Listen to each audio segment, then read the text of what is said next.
Hello friends, ఈరోజు మన recipe quick and ఈజీగా చేసుకునే క్యాలీఫ్లవర్ కర్రీ. సింపుల్ ఇంగ్రీడియంట్స్తో త్వరగా తయారవుతుంది. So let's start. ముందుగా బాండల్లో 100 గ్రాముల నూనె పోసి హీట్ చేసుకొని ఓ చిన్న ముక్క పట్ట, 4 యాలకులు, 4 మీడియం సైజ్ ఎర్రగడ్డల ముక్కలు వేసి లైట్ గోల్డెన్ కలర్ వచ్చేంత వరకు వేయించుకొని ఎర్రగడ్డ వేగాక 1 టేబుల్ స్పూన్ అల్లం వెల్లుల్లి పేస్ట్ వేసి ఓ నిమిషం పాటు వేపుకొని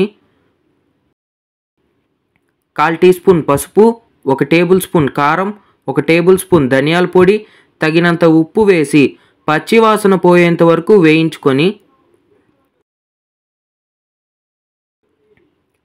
2 పెద్ద టమాటాల పేస్ట్ వేసి బాగా కలిపి 5 నిమిషాల పాటు లో ఫ్లేమ్లో మూత పెట్టి మగ్గించుకోవాలి.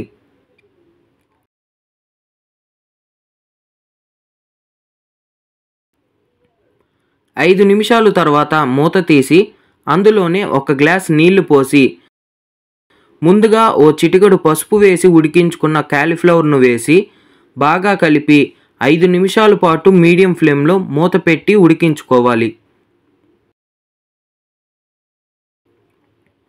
5 నిమిషాల తర్వాత మూత తీసి 1 టేబుల్ స్పూన్ గరం మసాలా, కొద్దిగా కొత్తిమీర తరుగు వేసి బాగా కలిపి మరో 2 నిమిషాలు ఉడికించుకొని దింపేసుకుంటే మన simple and easy cauliflower curry ready. ఈ రెసిపీ మీకు నచ్చినట్టయితే లైక్ చేయండి, షేర్ చేయండి. ఇలాంటి మరిన్ని రెసిపీస్ కోసం ఛానల్ను సబ్స్క్రైబ్ చేయడం మర్చిపోకండి.